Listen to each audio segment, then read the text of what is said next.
Salomón abre el capítulo 3 de Eclesiastés diciendo: todo tiene su tiempo y todo lo que se quiere debajo del cielo tiene su hora y tiene su temporada. Para todo tiempo le llega a todo el mundo, tiempo y oportunidad. Todo tiene su tiempo. Salomón hace una lista de 28 temporadas, retazos de los tipos de etapas que probablemente vamos a experimentar en el curso de nuestras vidas. 28 temporadas, que todo el mundo las conoce: de sembrar, cosechar, de reír, de llorar, de plantar, de arrancar. Entonces, es importante identificar las temporadas, porque para que cuando una de esas temporadas llegue al fin, no nos aferremos a ella y digamos, salgamos con elegancia. Algunos tienen que decir: mi temporada de juventud terminó. Ya está. No puedo ser un viejo o una vieja que dé lástima, ya está. Tengo que entrar a la etapa de la madurez. ¿Viste cuando uno dice, pero este no quiere madurar? Y bueno, porque no sabe bajarse con elegancia de una temporada que ya está, ya pasó. Por eso vemos a gente de 50 haciendo TikTok, porque no entiende que terminó su temporada. A veces hay parejas que son absorbidas en el vórtice de una relación disfuncional. No son malas personas, pero no son el uno para el otro. Y son las peores versiones de sí mismos cuando están juntos. Y ninguno tiene el valor para terminar esa temporada y continúan un noviazgo tóxico. Hay novios que son tóxicos. Si uno los ve, son tóxicos. Una chica que antes era maravillosa, simpática, hablaba por todo el mundo, ahora está gris, apagada, porque él le prohíbe hablar con todo el mundo, porque es un súper celoso, y así es de novio. Te imaginas de casado, ¿qué va a hacer? Y ninguno de los dos tiene el valor para decir: no, hay que terminar, esta temporada tiene que terminar, no sé por qué me metí, pero tiene que terminar. Otros no quieren entender que se terminó la temporada en un ministerio, en un empleo, porque tendemos a ver los cierres de temporada como algo negativo. Y no siempre es así. Todo lo que empieza tiene que terminar en algún momento. A veces hasta es una parte inevitable del crecimiento. Mami, tu hijo se tiene que ir en algún momento. Ya sé, tiene 42 añitos, no sabe emprender la vida, no se sabe lavar los calzones, pero en un momento hay que dejarlo, con calzones sucios y todo, que haga su vida. Es parte de la vida soltar. Tenemos que soltar. Los padres nos cuesta soltar, pero tenemos que soltar como nos soltaron a nosotros, ¿no? Ese es el cierre de una temporada maravillosa que terminó. Y algunas veces la renuncia a una temporada que ya terminó es la opción más inteligente que podemos elegir. Decir, bueno, esto ya terminó. Fue un tiempo maravilloso, lo disfruté o no, pero terminó. Y la mayoría de las veces la renuncia no es la opción que el corazón prefiere elegir. Entonces queremos seguir adelante, somos tercos porque decimos que invertí mucho en esto. La cantidad de gente que hay congregándose en una iglesia donde no recibe palabra, donde no hay pan en la casa del pan, donde se están aburriendo, bostezando y dicen: no, yo no me voy acá porque yo puse ese ladrillo. Agarrá el ladrillo y mandate mudar. Uno no puede quedarse porque yo ayudé a construir el templo, ya está. Hay ocasiones que sentimos que cuando termina una temporada estamos enterrando, sepultando una inversión, muchos años de esfuerzo, todo lo que dimos, todo lo que entregamos. Bueno, pero eso es una temporada. Todo entregamos todo en algún momento. En la secundaria, en la universidad, en un matrimonio, en un noviazgo, siendo hijo, siendo papá. Pero la vida consiste, no te olvides de esto, en seguir la columna de nube que está delante, no en huir de los egipcios que vienen detrás. Muchas veces, en lugar de ser el resultado de hacia dónde vamos, terminamos siendo aquello de lo que huimos. Y estamos siempre mirando la temporada que dejamos atrás, en lugar de decir, yo tengo otro tiempo por delante. Entonces nuestra vida no puede ser definida por aquello de lo que huimos, sino que tiene que estar atribuida a aquello hacia lo que corremos. ¿Qué es lo nuevo? ¿Qué es lo que Dios me va a preparar? Aunque capaz que esto es maravilloso. Porque es fácil huir de las temporadas malas. El verano, la primavera puede ser hermosa, pero tiene que terminar para que uno valore el frío. Y el frío tiene que terminar para que uno valore los días cálidos. Así funciona. Por eso Dios dividió las estaciones del tiempo en temporadas. Durante los últimos casi 16 años en River, esta congregación y los que nos ven en línea han escuchado mucho de mis mensajes, pero yo sé, estoy consciente, siempre lo supe desde el primer día, que va a haber un día que va a ser un último servicio en el que tendré que expresar mis últimas palabras como vuestro pastor. Eso va a llegar.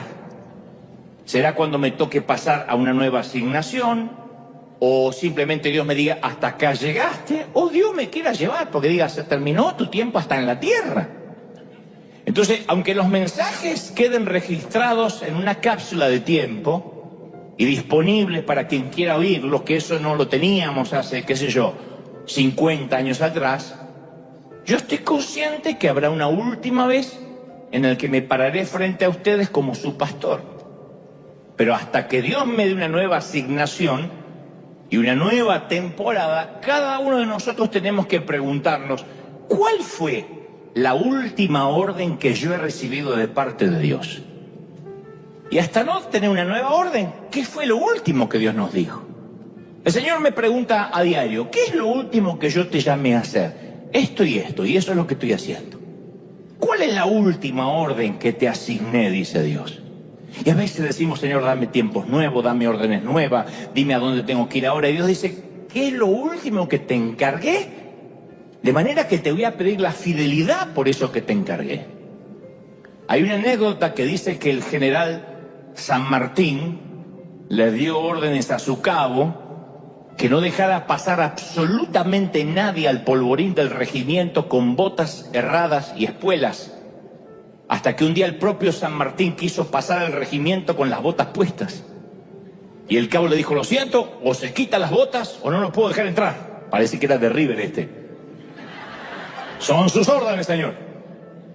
Y San Martín le dice, pero ¿está consciente que fui yo el que le dio esa orden? Por supuesto, señor. Cámbieme la última orden recibida y con todo gusto lo dejo pasar. Y a mí me gusta esa filosofía en todas las temporadas de nuestra vida. Me gusta ese axioma, ese tótem. Me gusta ese proverbio de permanezco donde estoy, obedeciendo la última orden asignada, hasta tanto me otorguen una nueva asignación. Eso es la vida, el poder del enfoque. Esto es lo que Dios me mandó a hacer. Ahora soy mamá. No puedo preocuparme por cuando voy a ser abuela. Ahora me toca ser papá. Ya veré más adelante lo que soy cuando me retire, cuando mis hijos me traigan nietos. Ahora me toca ser abuelo. No puedo estar pensando el día que me muera. Es la asignación que me toca hoy. Este es el trabajo, me toca ser empleado, me toca servir, me toca ser segundo, tercero, cuarto, último, primero. Pero tenemos una asignación. Entonces las circunstancias pueden cambiar. La geografía puede mutar, pero nosotros seguimos haciendo aquello para lo cual Dios nos llamó. ¿Hasta ahí me siguen? ¿Hace sentido lo que trato de decir, sí o no? Sé cristiano por 3 o 4 años y vas a escuchar algún sermón de pensamiento positivo. Y nos aseguran que si uno practica el pensamiento o la confesión positiva, no van a empezar a pasar cosas positivas. Hasta los ateos dicen esto. Dicen, yo confieso que me va a ir bien, y creen que por eso les va a ir bien. Hay libros enteros acerca del pensamiento positivo. Lo malo es que la vida no siempre es positiva. A veces las cosas salen mal, muy mal, ¿o no? Tampoco me dicen amén, no me importa, yo sé que las cosas salen mal. Y si nuestra mente está conformada para ser inexorablemente positivo y que todo va a ser positivo, va a llegar el momento que vamos a estar viviendo en un mundo imaginario. No somos Barbies. A mí me gusta ser positivo. Me considero un tipo positivo, lo creo, pero hay algo que también creo, que si uno no tiene un punto de vista realista de la adversidad, de que a veces van a venir tsunamis, esa realidad no va a ser muy positiva y nos va a frustrar mucho cuando llegue. Uno tiene que decir, bueno, ahora toca el invierno. No podemos tirar por la borda lo que creemos porque nos toca un tiempo de deuda. A veces nos endeudamos porque somos cabezón y queremos gastar más de lo que ganamos, porque no hicimos bien las cuentas, o porque las cosas salen mal. Hasta los grandes empresarios fracasaron un montón de veces hasta que un negocio les salió bien. Y ni tenían a Dios, pero dijeron, bueno, es parte del business. Nos podemos decir, como yo soy un hijo de Dios, emprendo y me va a ir bien y el IRS nunca me va a encontrar. No va a pasar. Vamos a tener problemas con el IRS, con los empleados, con demandas que nos van a hacer. Bienvenido al mundo empresarial, al mundo real. Es como pretender ser una figura pública y que no te critiquen. La gente te va a criticar. Cuando uno tiene redes sociales, cuando hablo de figura pública, no es ser los Kardashian necesariamente, o Taylor Swift. Cualquiera que accede a tener una red social está diciendo: estoy abierto a un escrutinio público. Le sacas una foto, le pones 72 filtros y alguien te va a poner, pero qué gorda que estás. Y no te puedes ofender. Guarda la foto, va a quedar la duda si eres gordo o no. Pero cuando pones la foto no hay duda.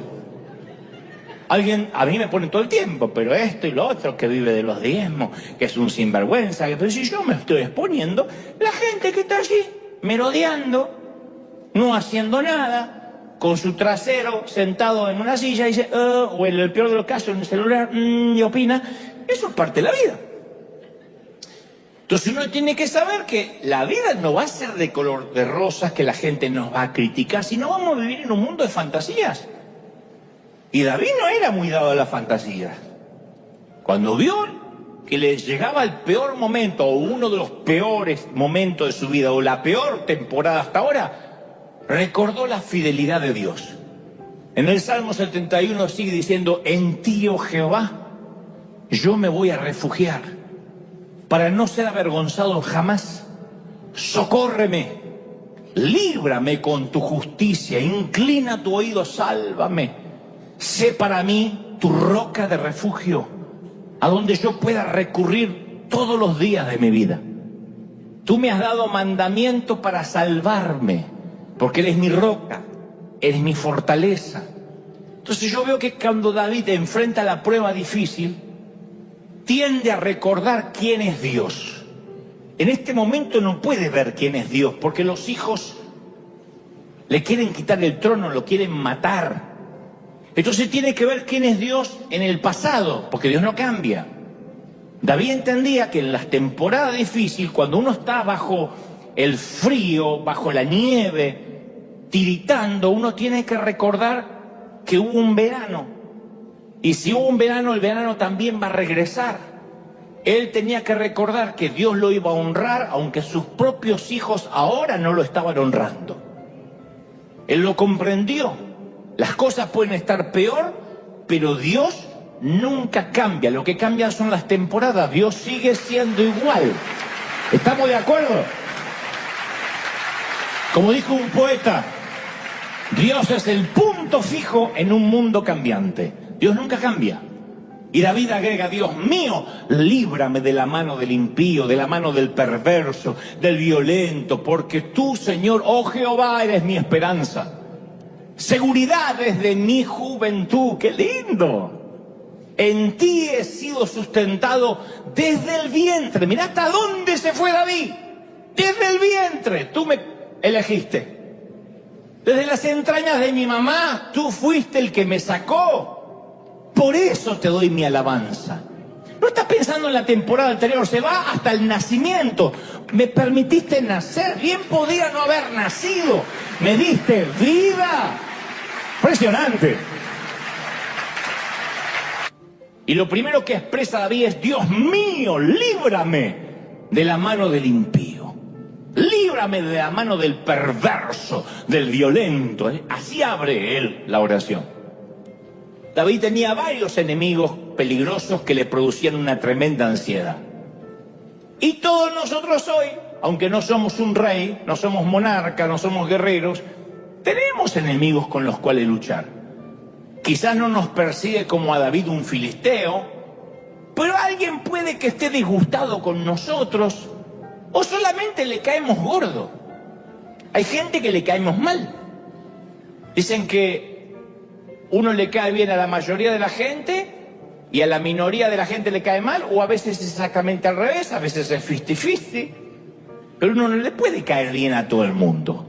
Ni Dios puede caerle bien a todo el mundo. Mientras que hay gente que lo alaba y otra gente que lo maldice. Y yo sé que todos los que estamos aquí hay gente que no nos soporta, pero no por lo que hacemos, no nos soporta ver. Y por tu salud mental tienes que decir, hay gente que no me soporta. Ni que respires, ni que estés. Hay gente que hace y te dice, ¿y por qué? ¿Y por qué sucede? Y de repente, como están contrariados contra Dios, y como ven tu bendición, centran en ti todo el calor de su frustración. ¿Y por qué esa y por qué yo no?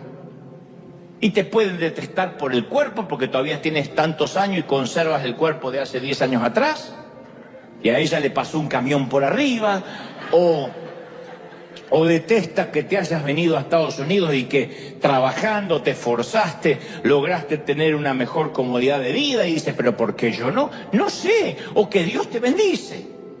Para cierta gente nosotros nos convertimos en todo lo que esa persona envidia, cela, y no entiende por qué esa persona, él o ella, no logra tener lo que Dios te dio. A veces pasa. Luego David parece dar más datos de su temporada amarga y dice, mis enemigos hablan de mí. ¿Te pasó? Los que acechan a mi alma consultaron juntamente diciendo, Dios desamparó a David. Vamos a perseguirle, vamos a tomarle, porque no hay quien le libre. ¡Oh Dios!, proclama David, no te alejes de mí. Dios mío, acude en mi socorro. Sean avergonzados los adversarios de mi alma, sean cubiertos con vergüenza, con confusión los que buscan mal para mi alma. Entonces, yo noto en estas segundas palabras que algunos enemigos vienen de personas que no conocemos muchos, o sea, la adversidad viene de personas que no conocemos muchos.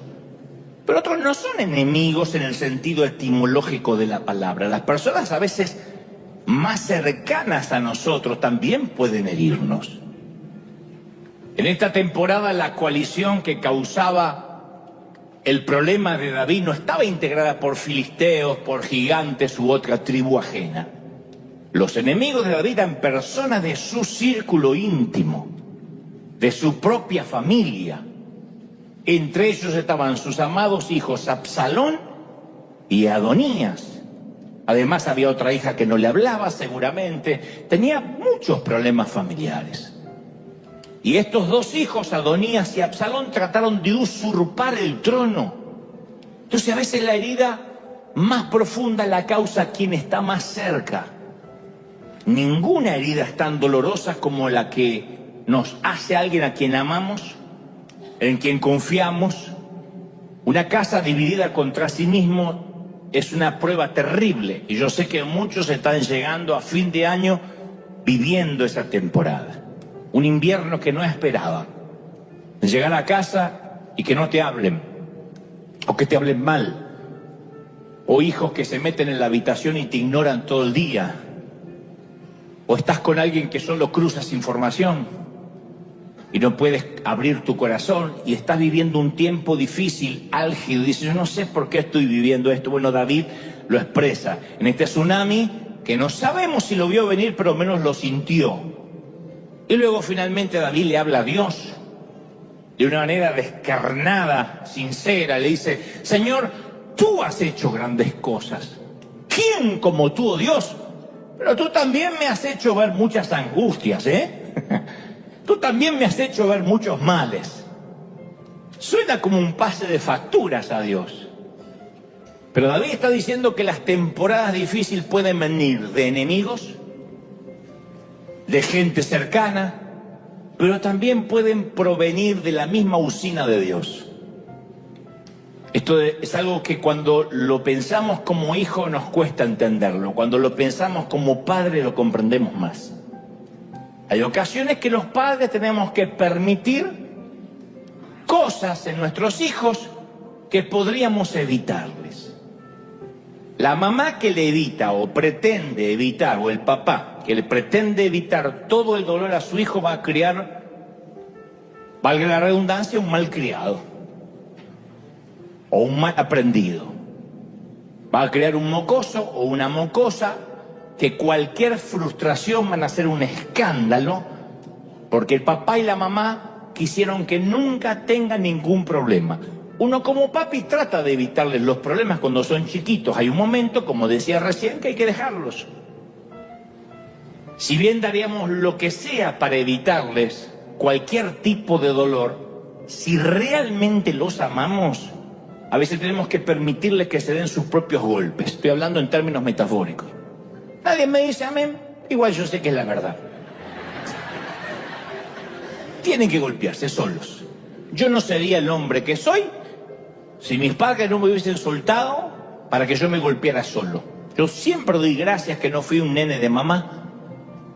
Soy un afortunado por todo lo que Dios me permitió lograr gracias a que mi papá no corría cuando yo me lastimaba una rodilla. ¡Ay, hijo, te llevamos al hospital! Como los padres modernos de ahora, que se le atraviesa un gas y lo llevamos a la clínica a ver qué le pasa. En nuestros tiempos nos hicieron gente fuerte. Entonces hay golpes y temporadas difíciles que enseñan cosas. Y esas cosas que se aprenden a los golpes no las pueden enseñar las palabras más sabias de los padres. Yo sé que quisiéramos evitar dolor, pero no se puede. Algunas cosas no se aprenden ni con sermones paternos, ni con consejos maternos, sino a costa de dedos quemados y rodillas despellejadas. ¿O no? Si no lo diríamos quema, ok, nunca lo voy a probar. El nene va y prueba. Pero si nos pasa de adultos, basta que el camarero diga, señor, este plato está caliente. ¿Qué hacemos nosotros? A ver, ¡uy, sí! Dijo que estaba caliente. Pero así son los chiquitos. Le decimos y hasta que no lo prueba.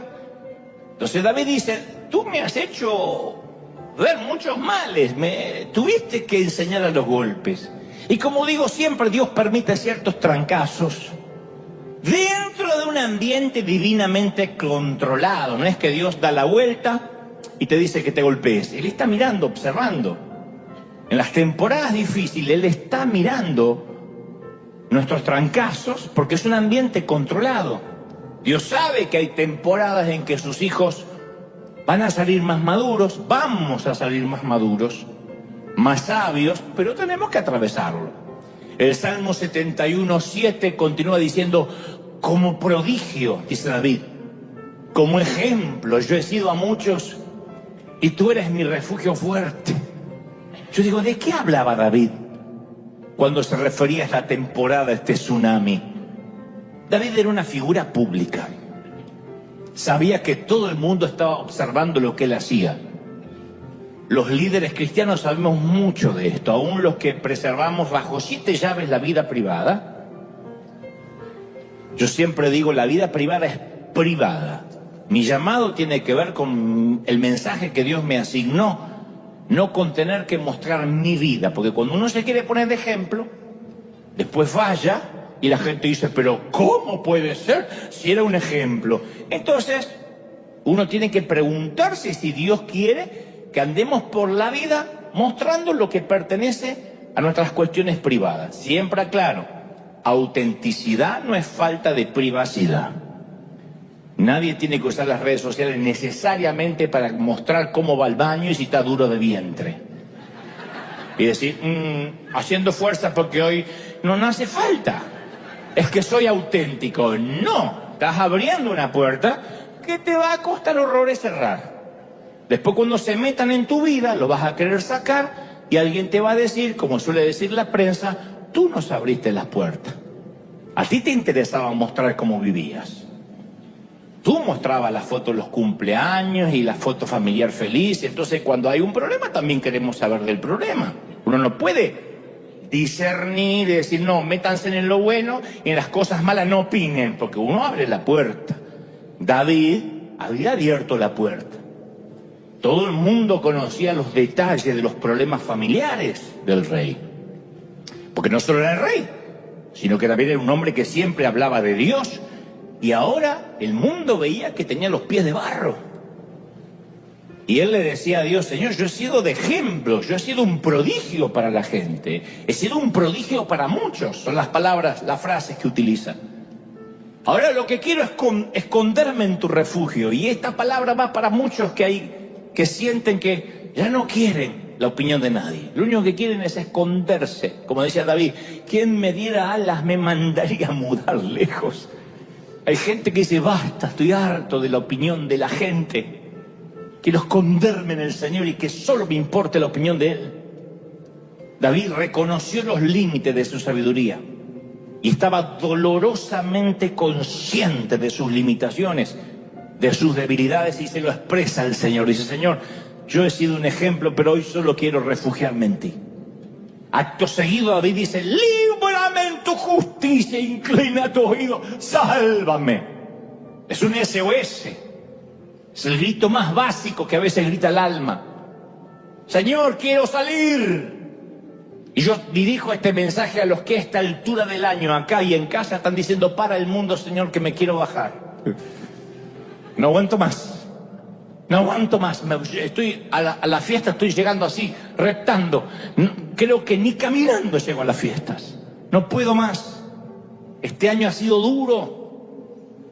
¿Cómo nos encantaría despertarnos una mañana y encontrar que milagrosamente Dios arregló todo?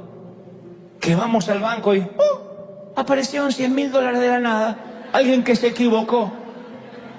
Llamas al banco, ¿se equivocaron? Sí, pero no sabemos quién. Úselo, Señor. Vamos a la cocina, le dices a tu esposa y tu mamá, no se fue, no vuelve más. ¿Pero por qué? No sé, sintió de Dios de alejarse, se va a ir a un monasterio. Y dijo que no vuelve hasta que muera. Pero no pasa eso. Uno quiere las cosas, la primavera eterna, ¿no? ¿Qué hace David en el momento de desesperación? Retrocede los recuerdos y revisa las muestras de sabiduría sobre Dios que había aprendido todo el tiempo. Entonces Dios le había demostrado fidelidad, le había demostrado lealtad a lo largo de toda su vida. David se había enfrentado a un gigante, se había enfrentado a un rey celoso con mente asesina, había enfrentado las legiones de retadoras naciones, y de alguna manera Israel había sobrevivido, había prosperado. En todas estas cosas Dios había sido fiel con David y con Sión. El Señor lo había sacado adelante. Y lo que era verdad para David es verdad para nosotros hoy. Yo en mi caso puedo mirar hacia atrás y decir, a ver, si paso un momento difícil puedo decir que Señor, tú has bendecido cada día de mi vida, desde que era un niño creciendo en una pequeña iglesia legalista. Tú has satisfecho los anhelos más profundos de mi alma, me has guardado a través de cada crisis. Me has bendecido con dones, me has dado talentos. Desde mis 7 años me alimentaron, Señor, con tu palabra. Me permitiste crecer a los pies de grandes hombres tuyos. Me libraste del caos de mi tormentosa adolescencia. Me soportaste, no me aplastaste como una cucaracha cuando me lo merecía.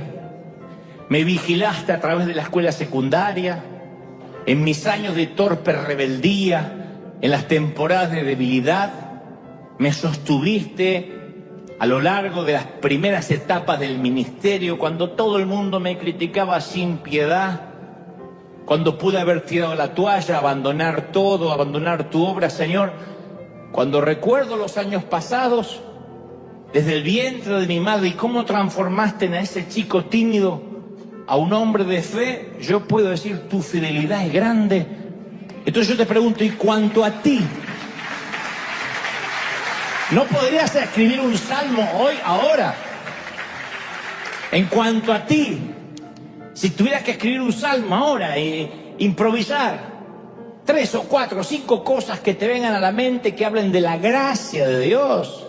Señor, me trajiste a este país, me tocó nacer aquí, nunca me faltó la comida, me permitiste servir, me permitiste vivir en la época de Messi. Yo te doy ideas. ¿Cuál es tu testimonio en cuanto al favor y la gracia de Dios? Aún si caminaste con el Señor unas semanas, apenas, porque eres nuevito, ya Dios fue fiel y bueno contigo, ya.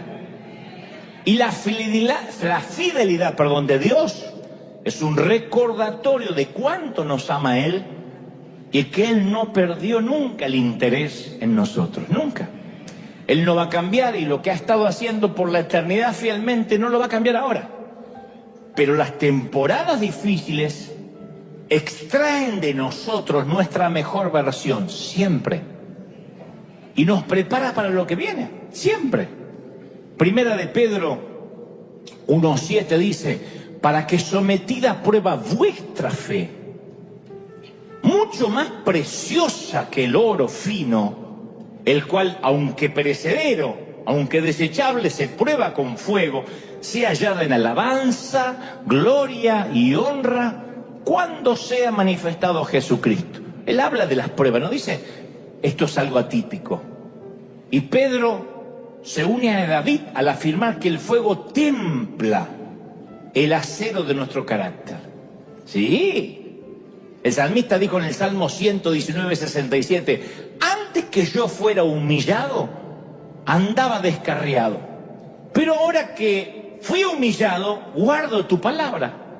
Bueno me es haber sido humillado, para que aprenda tus mandamientos. ¿Quién da gracias por ser humillado? Damos gracias porque nos creemos humildes, que es diferente. Pero fui humillado y entonces ahora agradezco tus estatutos. Entonces las pruebas nos hacen caminar por el sendero recto, mientras que el que nunca es probado se termina descarriando, dice el salmista. Y Santiago quiere que escuchemos el mismo mensaje y dice, hermanos míos, tened por sumo gozos, estate muy alegre, celebra, haz un buen reventón, una buena parranda, cuando te halles en diversas pruebas. Ahí no hay amén, ¿viste? Sabiendo que la prueba produce paciencia. Santiago 1:2. Aquel que dice, Señor, dame paciencia con mis hijos. Ok, marche, un paquete de prueba. Pero la paciencia no viene de otra manera. Cuidado con pedir paciencia. A veces no sabes lo que estás pidiendo. Ay, Señor, dame paciencia. Y no es que Dios te manda un gotero con paciencia. Te manda más rebeldía a tu hijo. Pero Señor, te pedí paciencia. Bueno, por eso está peor tu hijo, para que tengas paciencia, para que la ejercites. Y Pedro dice que las temporadas difíciles no van a ser eternas, perennes, para siempre. Después que hayáis padecido un poco de tiempo, dice Pedro, poco de tiempo, como todo invierno, como todo otoño, como toda nieve, como toda lluvia, Él mismo te perfeccione, afirme, fortalezca y establezca, dice Primera de Pedro 5:10, después que haya pasado un tiempo de prueba. Cuando yo era jovencito, alguien me dijo que Dios no utiliza a nadie en grande si primero no lo tritura. A mí nunca me gustó, sí, amén, pero a mí no me gustó nunca eso como suena. Vos solo decís amén, a mí no me gusta. Y yo le dije, Señor, yo quiero ser la excepción. ¿Podés usar a alguien sin triturar? Yo si querés me trituro solo, pero no me gusta que me trituren. Yo le dije, Señor, déjame entrar en el ministerio sin sentir dolor, porque tú sabes que yo soy muy sensible, ya sufrí mucho. Y Dios me dijo, no hay excepciones. O te trituro, o pasas por las tormentas y los tsunamis, o no te puede utilizar. Hace unos años atrás me hizo muy bien leer la biografía del gran predicador Charles Spurgeon. Y cuando examiné los detalles de su vida, noté que Spurgeon logró más en el transcurso de una vida que lo que la mayoría de la gente hubiese logrado en 2, a pesar de que murió a los 57 años. Murió de relativamente joven. Y Spurgeon sufría de prolongadas temporadas de depresión, de ansiedad, y sus dolencias psicológicas eran tan paralizantes que muchas veces estuvo confinado en cama durante semanas. Entre cruzada y cruzada, o entre servicio y servicio, quedaba en cama deprimido. Y Spurgeon llevó esos problemas a la presencia de Dios hasta que entendió que era parte del proceso de Dios en su vida. No sé, no voy a hacer un diagnóstico después de tantos años y de quien no conocí. Tal vez era un potencial orgulloso, tal vez si no tenía ese aguijón, Dios no lo podía usar, no tendría la dependencia que tenía, no sé, estoy aventurando hipótesis. Pero lo cierto es que sus sufrimientos lo capacitaron para alentar, para entender a la gente. Alcanzaba a mucha gente rota porque él estaba roto, esencial. Cuando uno ve un predicador que se te pone en maestro y te dice, tú eres una oveja que estás allá abajo y tienes que aprender la unción que yo tengo, uno siente rechazo. Primero porque sabe que es un timador, que eso nunca ocurre. Nadie acá baja en carros de fuego. Y segundo, que uno no empatiza con alguien que no sufre o no sufrió como nosotros. Y Spurgeon notó un patrón en su vida, que sus periodos de depresión invariablemente precedían a temporadas de especiales bendiciones en su ministerio. Él sabía que sufría con un propósito. Él supo decir, esta depresión, esta tristeza que no me puedo sacar, me prepara para una nueva temporada de bendición. Ustedes dirán, ¿y eso ocurre con todos? No sé, ocurría con Spurgeon.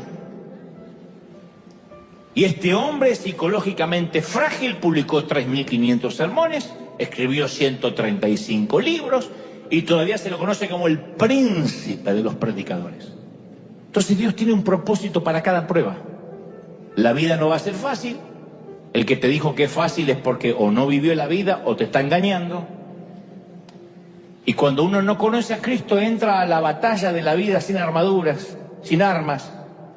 Luchamos con nuestras fuerzas y caemos de bruces, lógico. ¿Por qué? Porque Dios es el único que nos puede ayudar cuando llegan las pruebas. Es el único que nos puede sostener. Y Él dice, vamos a pasar una tormenta, mijo. Agárrate del mástil y vamos a soportar juntos. Pero finalmente aquí en el Salmo 71 es donde encontramos el milagro central de lo que nos quiere decir David. Ahora es el momento que nos tendríamos que quitar los zapatos y decir, opa, estamos pisando tierra santa, cuando leemos esta parte del Salmo 71. David derrama su corazón ante Dios, te dije, por los atroces problemas familiares que lo asedian, un tsunami que no vio venir. Ojalá hubiese sido como los Moken, de haberse escapado a tierras altas o bogar mar adentro. Y él clama a Dios porque está dolido, punto. Para nosotros capaz que una temporada así sería capaz de enojarnos con Dios, abandonar la iglesia. ¿Cómo puede ser? Yo diezmo, siembro, voy a la iglesia y mi hijo cayó en las drogas, o dejó embarazada a alguien, o mi hija se embarazó, o no me hablan, o sé que se metió en la delincuencia. Algo similar a lo que vive David. 2 tipos, tiene 2 hijos, van 2 que lo odian, lo quieren matar, van a por su vida y a por el trono. Y en medio de las heridas y el sufrimiento, la oración de David está llena de adoración y alabanza. En un momento dice, de ti, aunque no entiendo lo que me pasa, será mi alabanza. Sea llena mi boca de alabanza, dice David. Luego dice, mas yo voy a esperar siempre y mientras te alabaré más y más. Siguen los problemas, los hijos están peor, pero dice, mi boca publicará tu justicia y los hechos de tu salvación todo el día, aunque tenga que acordarme cómo fuiste de bendición en el pasado y yo te alabaré con instrumento de salterio, te tocaré el arpa, cantaré a ti con el arpa. Oh Dios santo de Israel, mis labios se alegrarán cuando cante a ti, mi alma la cual redimiste. Mi lengua hablará de tu justicia todo el día, porque yo los voy a ver avergonzados a los que vienen contra mí, serán confundidos los que mi mal procuraban. Esto es lo que distingue, que te decía al inicio del mensaje, al cristiano verdadero, no el no tener problemas. Esto es lo que hace que un cristiano que en una familia destrozada, junto a los escombros de una vida arruinada por las deudas, ante la trágica pérdida de un ser querido en el cementerio, una voz quebrada por las lágrimas se eleva hacia el cielo con adoración. En las crueldades obscenas de un campo de prisioneros, en una nación totalitaria donde encarcelan a la gente de Dios, en una vida sin salud, sin promesa de recuperarse, en la que la muerte es la única certidumbre, de alguna manera contra viento y marea, el cristiano canta en la oscuridad. Canta. Eso es lo que David hacía, cantaba bajo la prueba. El Salmo 71 primero expresa lo que siente, porque lo siente, y después canta bajo la prueba. No antes de entrar en la prueba, no al salir de la prueba, durante ella. Canta. Se suponía que tenía que implorar favores, pero él decía, solo quiero darte adoración. Él decía, solo he venido para darte adoración. Solo he venido para darte adoración. No he venido a pedirte un favor. Con todos los problemas decía, solo he venido para darte adoración. Prueba en casa también. Solo he venido para darte adoración. Solo he venido para darte adoración. No he venido a pedirte un favor. Solo he venido para darte adoración. Y la adoración es el acto de magnificar a Dios, de engrandecer nuestra visión de Él. Él ya es grande. Su tamaño no cambia, pero sí nuestra percepción. Conforme más nos acercamos, más le adoramos, más grande parece. Y ya que tenemos grandes preocupaciones, grandes preguntas, grandes crisis, entonces necesitamos también una noción grande de Dios, ¿no? A un gran resfrío, a una gran gripa, un gran medicamento, un gran antibiótico. Bueno, a los problemas grandes de la vida hay que tener una noción grande de Dios. Es el mismo Dios que nos da una canción en la noche cuando parece que no hay nada que merezca cantarse. Salmo 30:11 dice, convertiste mi lamento en danza, me quitaste la ropa de luto y me vestiste de fiesta. Fíjate vos qué dicotomía, de estar todo como una viuda triste a estar con bandolero, para que te cante, dice, para que te glorifique y no me quede callado, no me quede callada. Y Pablo añade, anímense unos a otros con salmos, himnos, canciones espirituales. Canten salmos y canciones, dice el apóstol, con gratitud hacia Dios en sus corazones.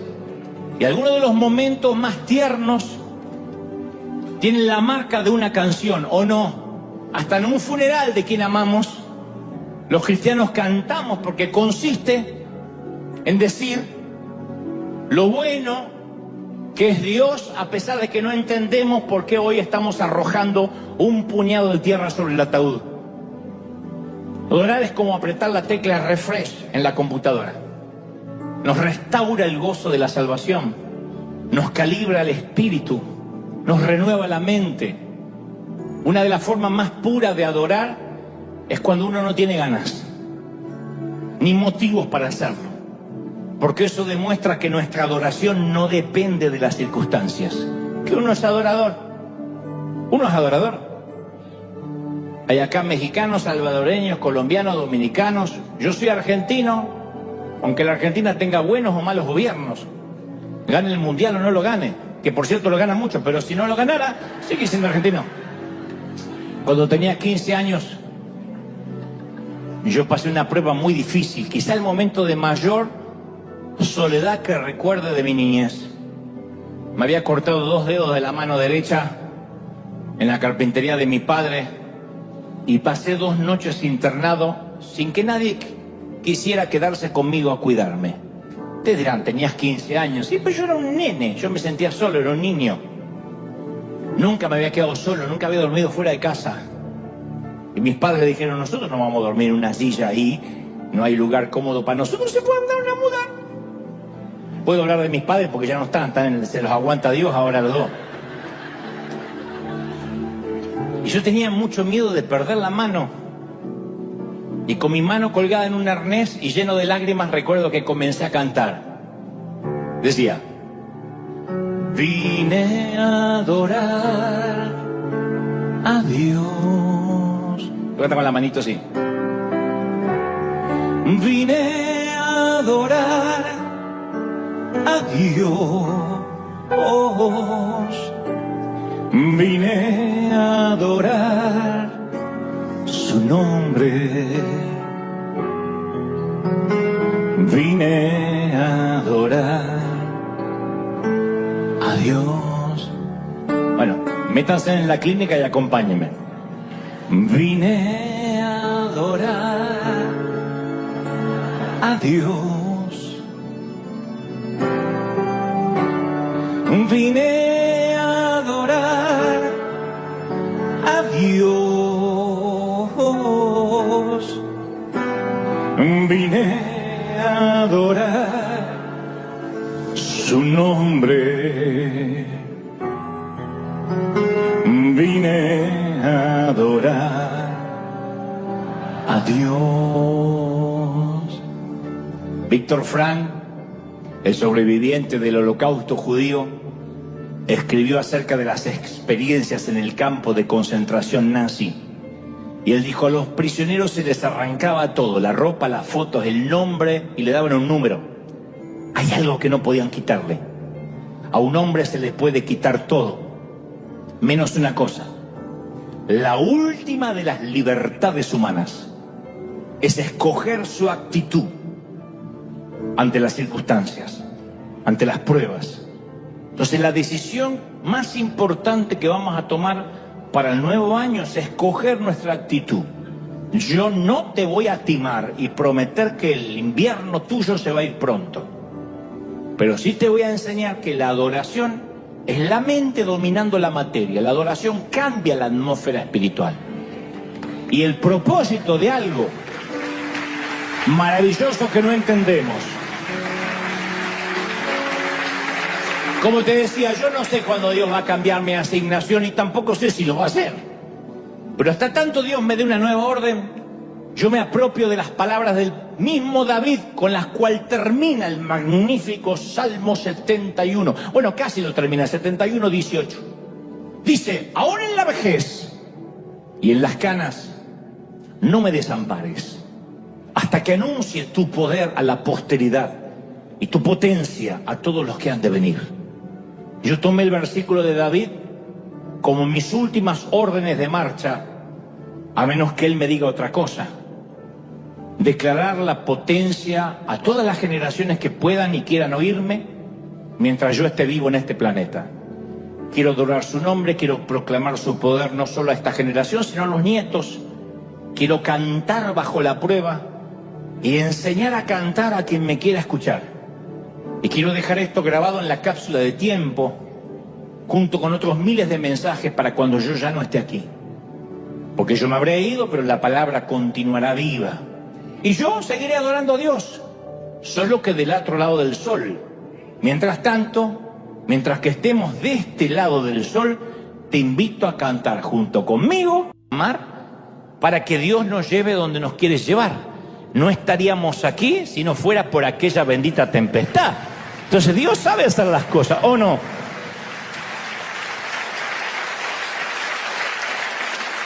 Es fácil decirlo, es difícil vivirlo, pero a veces es mejor que nuestros planes fracasen para que triunfen los planes de Dios. Decimos, sí, gloria a Dios, pero no nos gustan que fracasen nuestros planes.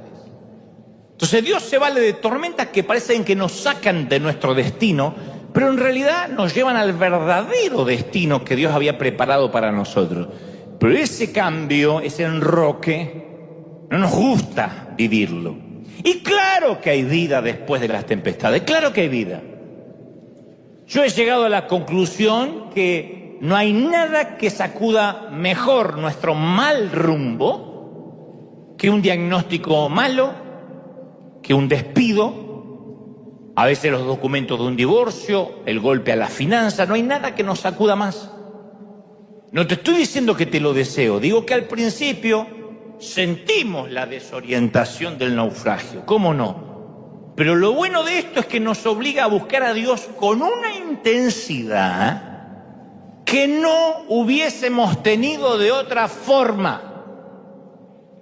Yo sabía que no iba a haber muchos amén, porque dicen, no, yo uno igual. No. Esa intensidad con la que buscamos a Dios viene en medio de las tempestades. Las tempestades imprevistas nos ponen de rodillas, señores. Nos ponen de rodillas. Nos ubican los patitos enseguida. Y nos vuelve a ser dependientes del Señor. Nuestra carnalidad, nuestra concupiscencia, hace que apenas estemos un poquito mejor, ya nos olvidamos de Dios. Inmediatamente ya oramos menos. Porque un ser humano cuando nace se mueve en la línea de la dependencia total a la independencia total. De la dependencia a la independencia. Los bebés no hacen nada por sí mismos. Un bebé depende por completo de sus padres. Los padres lo tienen que alimentar, lo tienen que hacer eructar, lo tienen que mecer, cambiar pañales. ¿Y cuál es la meta de todo papá y mamá? Llevarlos de a poco hacia una independencia total. En especial celebramos la victoria cuando van al baño solos por primera vez y se acabó la temporada de pañales. Celebran todo porque el olor lo comparten todos. No solo el que cambia los pañales.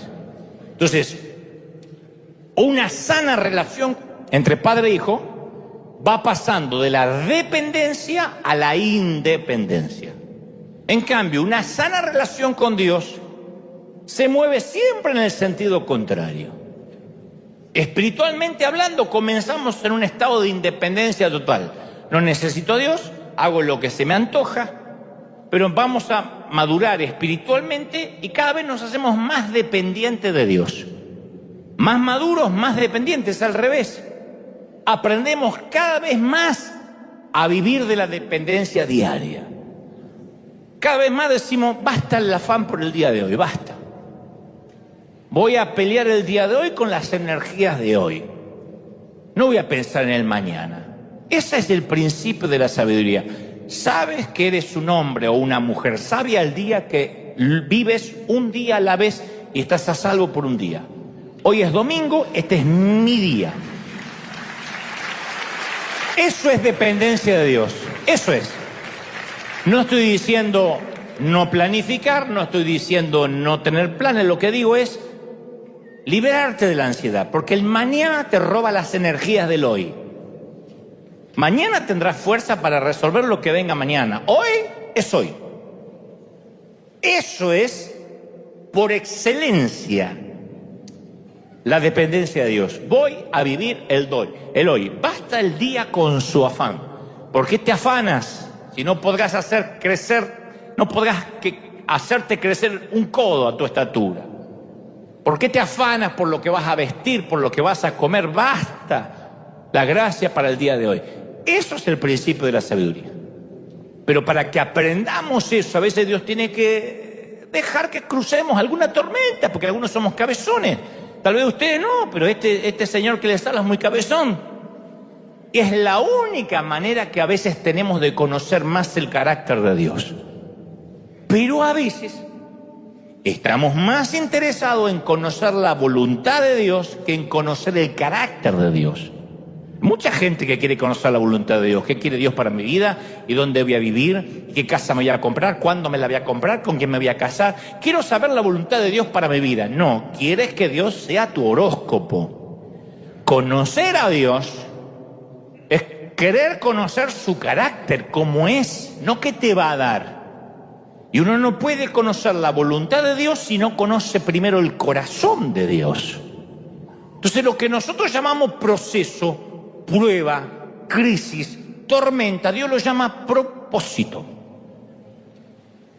Y el propósito es que dependamos de Él y de su poder, que confiemos en Él, y a veces nos permite estar en un bote que se transforma en una cáscara de nuez, que casi se da vuelta por completo en cada ola, para que nosotros inclinemos nuestro rostro, doblemos las rodillas y dependamos de Él. Todos los capítulos de mi vida nuevos, todas mis nuevas temporadas, siempre suelen comenzar con una enorme tempestad. Siempre. No me gusta reconocerlo, de cada cosa que reconozco acá me sigue pasando. Yo no le pido a Dios, Señor, dame una nueva tempestad. No las espero. Aparecen. Nuevo nivel, nuevo demonio asignado. Siempre. Nueva estación de Dios, nueva tempestad. Siempre. Dios no me va a dar más responsabilidad si primero no prueba de qué estoy hecho. Entonces las tormentas no son un castigo por falta de obediencia. La mayoría de las veces, con frecuencia, son el resultado de la obediencia. Porque obedecemos a Dios, nuevo demonio asignado. Nuevo nivel, Señor, dame aquello. Y Dios te va a hacer pasar por tempestades. Es el producto de la obediencia. Yo cuando recuerdo el pasado veo que algunas de nuestras peores tormentas son las que se convirtieron en escalones que nos permitieron subir a un nuevo nivel. Pero hubo que ser piloto de tormenta. Me acuerdo que cuando empecé a predicar allá, de muchachito, yo iba a cualquier lado donde me invitaran. Si me invitaban, yo no preguntaba nada. Quiero que venga a predicar. Sí, voy. Porque yo quería tener una agenda atiborrada de servicio a Dios. Me imaginaba que si servía mucho, iba a agradarle a Dios. Era el tiempo, esos temas para otro sermón en que quería comprarle la gracia a Dios. Quería merecerme la sangre de Cristo. Y recuerdo hacer horas de viaje y llegar a una pequeña iglesia donde había más gente sobre la plataforma que en el templo. Había arriba 12 músicos y abajo 4 miembros. 12 músicos, daba ganas de decir, ¿por qué no nos cambiamos? Suben los miembros acá y bajamos los músicos. Y en días como ese yo me acuerdo que yo lo único que quería era que me sorprendiera el arrebatamiento. Yo decía, Señor, arrebátanos ahora, arrebátanos para no tener que pasar a predicar. Encima pasaba a predicar y había 2 que se dormían. Uno que tenía los ojitos virados, pobrecito, que estaba así, que no sabía si me estaba mirando a mí o estaba mirando para cuando yo le predicaba la nariz y que me agarre el ángulo que pueda. Y un loquito que cada rato hacía desmanes y cosas. Y también me invitaban. Él se rió, es una loquita que tenemos acá también, ¿eh?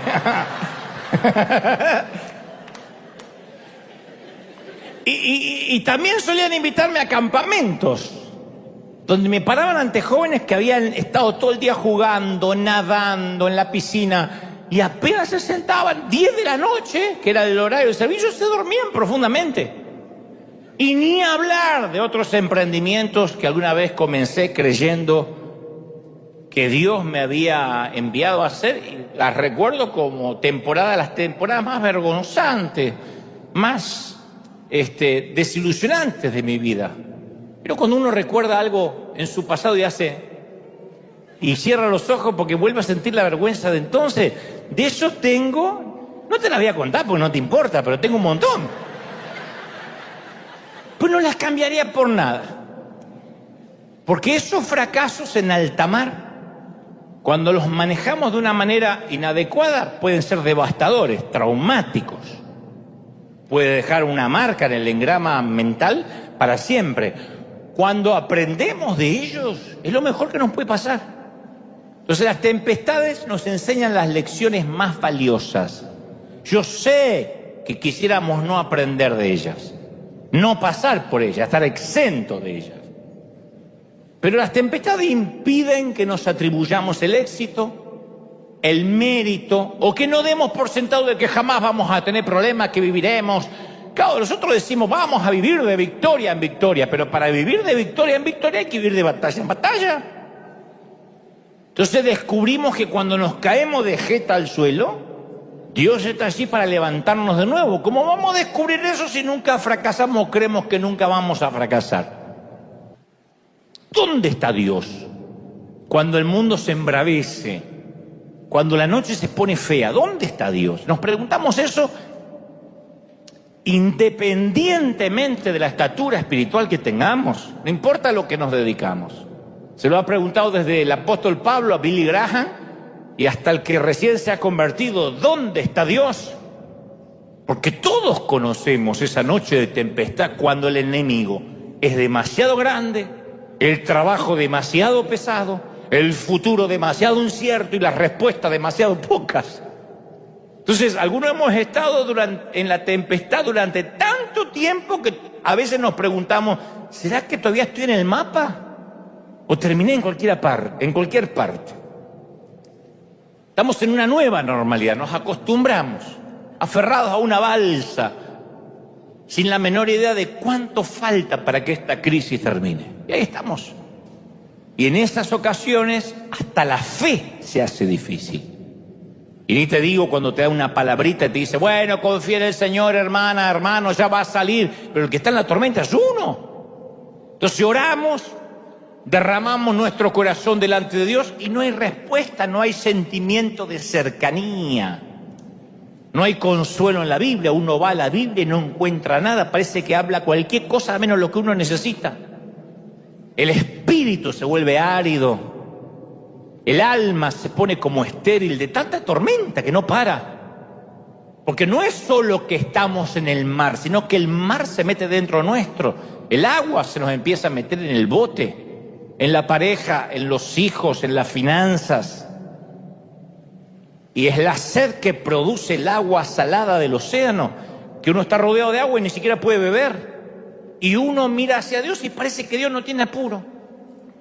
Ahora, Dios está obrando en las tormentas de formas que no podemos ver, ni formas que no podemos entender. Y es un proceso necesario, pero caramba que hay que pasarlo. ¿Cuándo fue la última vez que tu vida pasó de la calma al caos en menos de un minuto? Que todo se vino abajo, que todo se fregó, como dicen en algunos países. Apretaste, por ejemplo, desde algo casi nimio, como apretar una tecla equivocada en la computadora, y en cuestión de segundos perder el trabajo de meses. Uy, caramba, sí me ha pasado. Entonces la calma explota y todo se vuelve y se transforma en caos. O te envían en un tono más serio un texto a medianoche diciéndote que tu madre se acaba de descompensar y tienes que ir al hospital de urgencia. Adiós, sueño reparador, bienvenida, vigilia trasnochada. O fuiste al buzón, como lo haces normalmente, y encontraste una carta de la IRS, en algunos países de la FIP, Hacienda, donde te informan que te van a hacer una auditoría. Hasta luego, calma, hola, caos. O tu jefe te llama a la oficina y te dice, mire, usted es muy valioso en nuestra empresa, pero hemos decidido que es hora de dejarlo ir. Y uno le dan ganas de responder, ¿y quién cuerno le dijo que yo me quería ir para que me dejen ir, no? Y justo a esta altura de la vida. O tu hija adolescente te dice, mamá, tenemos que hablar, y te confiesa que tiene un retraso importante en su periodo. Entonces seguro sabes que la vida puede ir de la calma al caos en cuestión de, ¿qué digo minutos? De segundos. ¿Sabemos que Jesús está al tanto de lo que nos está ocurriendo? Sabemos. ¿Que Él está consciente de la tormenta que estamos atravesando, que parece que no termina nunca y nos está liquidando? Sabemos. Pero igual nos hemos hecho muchas preguntas salpicadas con rabia, porque las tormentas atacan nuestra fe, nos acaban, nos cercenan, nos quitan las ganas de orar. Pero esto se va a poner todavía mejor o peor, según como se quiera ver. Vieron a Jesús que andaba sobre el mar y tuvieron miedo. ¿Por qué? Bueno, ese miedo empujó a Pedro bajo el bote, porque Pedro sabía lo que esta clase de tormenta podían hacer. Había oído las historias, había visto los naufragios, conocía a las viudas, sabía que la tormenta podía matar y quería escapar de ella como sea. Durante toda la noche Pedro había querido salir de ese bote como muchos están queriendo salir de un bote ahora. 9 horas, el tipo había sujetado las velas, luchado contra los remos, estaba empapado hasta el alma y cansado hasta el último hueso a causa del lamento y el furor del viento. Entonces vamos a mirar a Pedro a los ojos y en este momento no vamos a ver un hombre de convicción, un hombre de audacia, de fe. Más adelante en la historia vamos a ser testigos de su devoción en Pentecostés, vamos a notar su fe en las cartas, en las epístolas. Pero esta noche, no esta noche. Esta noche es un hombre con mucho miedo, no un poco, mucho miedo. El miedo sofocante de un hombre que no encuentra salida y sabe que se va a morir. Pero de ese miedo van a hacer un acto de fe. Porque muchas veces la fe es la hija del miedo. Cuando uno tiene mucho miedo, cuando uno ya no puede más, ahí es cuando hace cosas en fe que de otro modo no haría. Yo no hubiese hecho lo que hice si hubiese tenido mucho dinero al comenzar, porque nunca habría tenido la necesidad de usar la fe. Ni siquiera habría orado, diría, ¿cuánto hay en la cuenta? ¿Tanto? Hagamos un evento gigantesco para jóvenes, porque total, la plata está. Habría hasta dudado si Dios me había mandado. Pero el miedo a no saber cómo voy a pararme, qué voy a decir, cómo voy a pagar, eso hace que surja la fe. Si no fuera por esa noche de tempestad, no habrías conocido tu propia fe. No habrías sabido cuánto eras capaz de resistir. ¿Cómo sabe que eres resiliente? ¿Cómo es que soporta? ¿Por qué eres como el junco que se dobla y se vuelve a poner en pie? Porque sabes que has soportado el viento. Entonces razonemos esto. Si Pedro hubiera visto a Jesús caminando sobre aguas tranquilas en un día de calma, ¿habría pedido caminar sobre el agua? Jesús aparece en la calma de la tarde. Señor, ¿me dejas caminar? No lo haría. Obvio que no. ¿Para qué hubiese querido salir de la barca? Si el lago hubiese sido una suave alfombra y un viaje placentero, ¿de verdad pensamos que Pedro pediría un paseo nocturno sobre las aguas? Pero pongamos a un hombre ante la disyuntiva entre una muerte segura y una muerte probable, y siempre va a optar por la probable, siempre.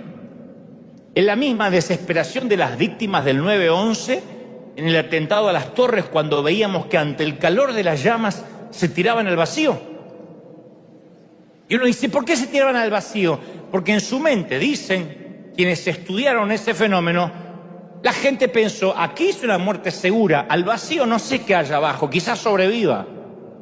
Entre la muerte segura y la probable, siempre la probable es mejor. Y los grandes actos de fe que has vivido nunca nacieron de un momento de calma. Los grandes pasos de fe que has tomado siempre fueron del momento que estuviste lleno de temor, desesperado y estabas entre la espada y la pared. ¿Es así o no es así? Cuando no sabías qué hacer. ¿Cómo supiste que hacer lo que una mamá tiene que hacer cuando tu hijo empezó a volar en fiebre o empezó a convulsionar? Estoy hablando hasta de tiempos en que no podías googlear, porque ahora podemos googlear, convulsionar, se le ponen los ojos como el padre, ¿qué hago? Pero antes, ¿de dónde sacabas ese instinto, esa fuerza? Eso que dicen, hasta hay casos de madres que han levantado literalmente un camión o un auto para sacar a su hijo debajo de las ruedas y no se explican de dónde salió esa fuerza. ¿Cómo hubiese sabido que tenía esa clase de reacción si no hubiese estado bajo crisis? Los avivamientos siempre surgieron en una iglesia que no tiene opciones, en una iglesia amenazada, perseguida. Entonces, en todo acto de fe siempre primero hay una semilla de miedo. La fe siempre es la hija del miedo. El miedo siempre produce fe, si es que es canalizado correctamente. Te puede paralizar o te puede bajar de la barca. Cada vez que yo veo la biografía de los hombres valerosos, comenzaron con capítulos de miedo sincero. Entonces la fe comienza cuando vemos a Dios que está orando en el monte y nosotros estamos en el valle, demasiado mojados y débiles como para subir a ese monte. Pedro había hecho el máximo esfuerzo. Yo estoy hablando hoy para aquellos que dicen, Señor, ya hice todo lo que se supone que podía hacer, no tengo más fuerzas. Estoy hablando de aquellos que no necesitan ahora una oración para más fuerza, necesitan un milagro. ¿Necesitas un milagro, sí o no? Hay gente que dice, yo no quiero más que ores por fuerza. Muchos de nosotros hoy no necesitamos más fuerza, necesitamos un milagro. Y Pedro estaba consciente de dos cosas, que se estaba hundiendo y que Jesús estaba a flote. Entonces estaba muy convencido de qué lado quería estar. Miró acá y los muchachos estaban hundiendo y este está a flote. Y entonces dice, Señor, si eres tú, manda que vaya a caminar sobre las aguas. Lo que quería era salir de ahí, sacarme de acá como sea. No está probando a Jesús, está suplicando. Porque dar un paso sobre ese mar embravecido no es cuestión de lógica, es un acto de desesperación. A veces hacemos cosas que no sabíamos que éramos capaces de hacer. Y al principio Pedro se sostiene del borde del bote que no deja de moverse, saca una pierna, saca la otra, da varios pasitos, como si hubiese un arrecife invisible que lo sostiene debajo de él. ¿Qué es la fe? Es una zambullida desesperada. Dejar el bote de los esfuerzos, de las obras y confiar en la gracia del Señor que va a permitir que nos mantengamos a flote si es su perfecta voluntad. Decir, Señor, yo me entrego. Si me hundo, que me hunda. Es ese último acto de valentía. Oímos la voz, damos el paso, abandonamos el Titanic, dejamos el fariseísmo y nos tomamos de la gracia sólida de Dios. Y sorprendentemente caminamos sobre el agua. Algunos se bajan de la barca, nunca dejan de confiar en el Señor y caminan en el agua por años. Otros, como Pedro, sentimos el viento, nos llenamos de miedo y nos llenamos de dudas. No, yo soy demasiado pecador para que Dios me ame. No, que yo ya metí la pata bien feo. Esta vez me va a dejar hundir. Yo no. A ver, no merezco que el Señor me rescate. Y nos hundimos dando tumbos en un mundo oscuro, en una iglesia legalista, donde pensamos que no estamos a la altura. Y cuando abrimos los ojos otra vez, solo vemos oscuridad. Tratamos de respirar, no hay oxígeno. Tratamos de salir a la superficie a veces con un congreso, escuchando un mensaje, una canción. Y a veces con nuestras cabecitas apenas fuera del agua, tenemos que tomar una decisión. El arrogante, el orgulloso razona y dice, yo prefiero salvar las apariencias. Yo prefiero vivir en hipocresía y me voy a hundir en mi orgullo. El humilde pide ayuda. Señor, dame toda la ayuda que puedas tener. La necesito toda, no un poco. Toda la ayuda que puedas tener. Cuando se comenzó a hundir, Pedro dijo, Señor, sálvame. Y Jesús estiró la mano y lo sostuvo. Entonces hay momentos en nuestra vida cuando sabemos que nunca jamás volveremos a ser iguales. Hay noches de tempestad que nos marcan para siempre. Y muchos hemos conocido al Señor como ayudador, dador, fiel, sabio, proveedor. Pero nunca nos vamos a olvidar la primera noche que lo hemos visto sereno y calmo en medio de nuestra peor tormenta. Eso no se olvida nunca. Es el día que conocemos a Dios por excelencia. El Dios que nos permite asustarnos lo suficiente como para sentir que lo necesitamos desesperadamente y luego se acerca lo suficiente para que lo veamos. Es el Dios que usa las tempestades para acercarnos a Él. A veces, lamentablemente, necesitamos un temporal para confiar en Él. Qué pena, pero así somos. No sé cuántas fueron tus desviaciones, cuántas tormentas tuviste, tampoco sé cuáles son los retrasos por los que has pasado. Y tal vez tu vida esté dando unos giros inesperados que no tenías planificado a esta altura de la vida. Tal vez sientas que tus sueños están en stand-by, congelados. La vida no transcurrió de acuerdo a tu plan. Y yo puedo sentir hoy tu frustración. Comprendo tu frustración. Créeme que no la minimizo. No insulto tu inteligencia. Comprendo tu frustración. Sin embargo, esta es la esencia. Cuando uno se frustra, es la esencia para conocer a Dios. Somos tan duros que la única forma de doblar las rodillas es decir: Señor, se me acabaron los planes, ¿me ayudas? A veces hacemos esas oraciones: Señor, no sé qué hacer, estoy en un lío muy grande, no tengo la menor idea cómo salir.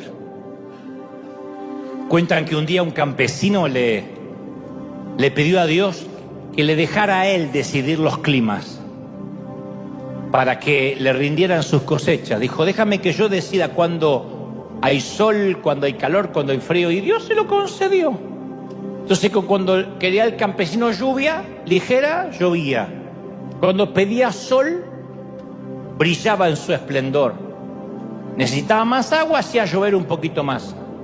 Y cuando llega el tiempo de la cosecha, grande fue su sorpresa y estupor al ver que la cosecha fue un fracaso. Desconcertado y molesto le pregunta a Dios: ¿qué hice mal en los climas? Si yo puse lo que creía conveniente, ¿qué hice mal para que la cosecha no rindiera? Y Dios le dijo: tú pediste lo que quisiste, pero no lo que de verdad le convenía a tu siembra. No pediste tormentas, y son muy necesarias para limpiar la siembra, ahuyentar las aves, los animales que consumen, purificarla de plagas que destruyen. Se te olvidó pedir tormentas. Y yo creo que eso es lo que nosotros nos vivimos olvidando a lo largo de toda una vida. Se nos olvida pedir tormentas. Afortunadamente vienen sin que las pidamos. Lo bueno es que Dios no espera que se las pidamos.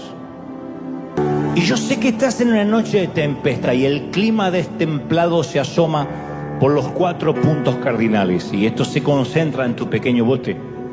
Estás viviendo una serie de eventos desafortunados desde hace meses y ya es parte de tu nueva normalidad, que es pilotear tormentas.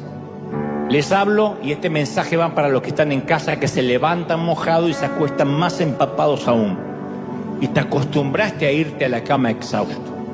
Y tu mente nunca para. Te duermes de cansancio y luego de mirar por largas horas el techo de tu habitación apenas iluminado por la ventana.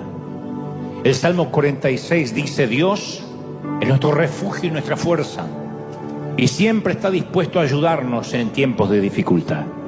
Por lo tanto, no temeremos cuando vengan terremotos y las montañas se derrumben en el mar, que rujan los océanos, que hagan espuma, dijo el salmista, que tiemblen las montañas mientras suben las aguas. Yo confiaré en mi Dios. Y como piloto de varias tormentas vividas, voy a darte un consejo que siempre me resultó: aférrate lo más fuerte al mástil, al primer mástil que encuentres a bordo, y resiste. Mantente vivo, mantente respirando, y tarde o temprano el maestro vendrá. El Señor aparecerá cuando tenga que aparecer. Él no va a permitir que te hundas, solo te está dando una gran historia para contarle a tus nietos. Ten mucha paz. Te doy mi palabra como capitán de tempestades que, como tantas otras veces, vamos a salir juntos de esta. vamos a salir en paz, nos va a ir bien. Yo dije, voy a ser el mejor líder, el mejor piloto de tormenta que pueda ser en cada una de las tempestades que me toque pasar. No me queda otra. Es fajarse y decir, me toca, esto es lo que toca. No podemos escapar cuando una tormenta nos persigue. No podemos siempre evitarlas del radar. Y aunque en muchas ocasiones yo no podía ver al Señor, pasé por muchas temporadas en que no podía ver al Señor detrás de las nubes oscuras. Yo decidí que iba a confiar en Él aunque no viera, que es lo más difícil. Seguimos siendo muy sensoriales, sensitivos, sensuales, queremos sentir. Todavía hay frases como, no sentí la presencia de Dios. ¿Quién dijo? Está bien, somos tripartito, cuerpo, alma y espíritu. No obstante, hay trabajos que el Señor hace directo con el espíritu que pasa por alto las sensaciones del alma. Y Dios está obrando aunque no lo veamos. Y uno dice, yo no lo sentí. Hay un montón de servicios extraordinarios que hemos tenido aquí, donde Dios me dejó fuera a nivel sentir. ¿Para qué? Para que esté sobrio, para que mirara el horario, para que no dijera esas falacias tipo no podíamos terminar y terminamos a las 12 de la noche. No, Dios me dice quédate sobrio, administra lo que está ocurriendo, pero que yo no sienta en una ocasión no significa que Dios no esté haciendo. Y el mayor miedo de los discípulos no fueron las olas provocadas por la tormenta, sino el notar o creer que Jesús los había dejado solos. Entonces, ellos pensaron en primera instancia, a priori, que Jesús iba a venir en su ayuda. Ya lo habían visto calmar tempestades como esta.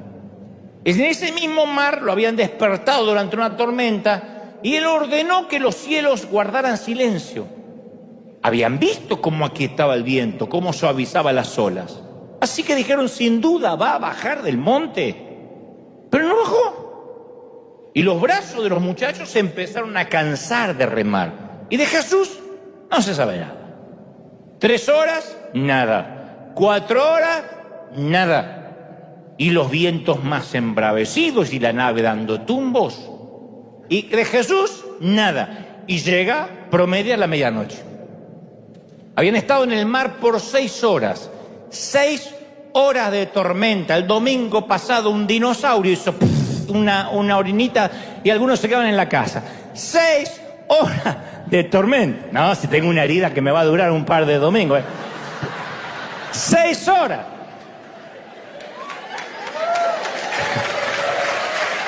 Yo vine. No sé dónde estaba. Yo estaba acá. En la misma California.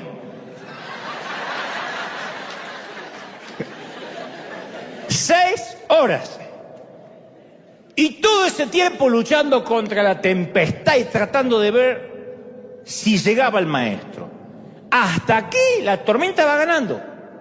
Y el maestro no aparece por ninguna parte. Y dice, alimenta a 5.000 extraños. Porque antes de eso ocurrió el milagro de la multiplicación de los peces y los panes. Entonces dice, alimenta a 5.000 extraños y deja que nosotros nos muramos en alta mar. Y el Evangelio de Marco agrega unos comentarios que no son menores. Ustedes dicen, ¿y por qué los dejó solos en la tormenta? Ahora vas a saber. Son comentarios muy interesantes, que a algunos se les pasa por alto, no sé por qué. Dice, estaban en medio de la tempestad y no habían entendido lo de los panes, por cuanto habían endurecido sus corazones. ¿Qué había que entender de los panes? Para los que no tienen idea, Jesús está predicando a una multitud de 5.000 hombres, sin contar mujeres y niños, se presume 15.000 gentes, 15.000 personas. En un momento, un chiquitito trae una vianda, ora por esa vianda que solo tenía para comer el chiquito, multiplica la comida, recogieron 12 cestas llenas de sobras. Mirá si la habrá multiplicado. Los discípulos les endureció el corazón, no lo habían entendido. Dice, ¿por qué? ¿Por qué no celebraron? ¿Qué quiere decir Marcos? Te voy a explicar. Antes de subir a la barca esa noche, los discípulos estaban molestos y furiosos con Jesús, justamente por el milagro de la multiplicación. Lo dice Marcos, sus corazones estaban endurecidos. ¿Qué es un corazón endurecido contra un líder? Que pone cara que todo está bien, pero por dentro te está mandando a pasear. Dios le bendiga, pastor. Corazón endurecido. Está la multitud ahí, el gentío, antes de la tormenta. Y vienen los discípulos y dice, Jesús, creo que es hora de despedir a la gente. Que cada uno se las arregle como pueda. Vaya a buscar un lugar donde comer. Claro, en ese entonces, cuando los discípulos hacen este pedido, ya eran el círculo íntimo de Jesús. Estos tipos habían probado el estrellato. Eran celebrities. Se creían importantes. Ellos habían reunido multitudes. Ellos no. Pero de alguna forma se sentían que las luces también eran para ellos, que algún reflector los tocaba, los veía.